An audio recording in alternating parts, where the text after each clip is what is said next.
As a programmer, bukod sa marunong tayo mag-program gamit ang iba't ibang programming language, ano pa ba yung ibang additional skills na dapat nating pag-aralan? So, meron lang akong tatlong ibibigay sa inyo guys. Ang number one skills na dapat yung matutunan guys ay dapat marunong kayong gumamit ng Git.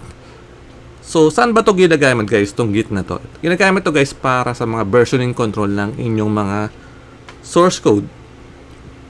So, importante to guys, no? So, ang pinakasikat na Git ay itong GitHub at GitLab. So, ito yung madalas na ginagamit ng mga malalaking company.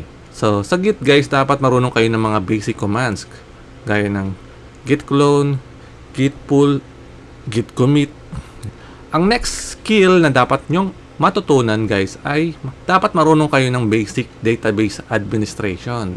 Dapat marunong kayong mag-select ng table, mag-create, mag-update at mag-delete sa loob ng mga table. So may iba't ibang klase ng database. May SQL, Postgres at Oracle. So dapat marunong kayong mag-navigate sa mga database na to guys. At dapat marunong din kayong mag-query sa loob ng mga table.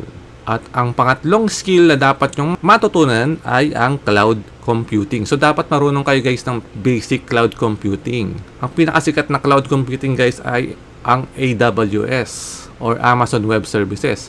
Ang sumunod ay Azure at pangatlo ang Google.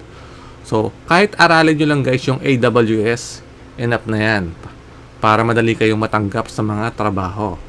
So, tandaan nyo guys, kapag marunong kayo ng tatlong skills na to, sure ako magiging successful kayo sa IT. Sa tatlong skills na ito guys, ano sa tingin nyo ang next na dapat nyong pag-aralan? So, i-comment nyo lang yan guys sa comment section.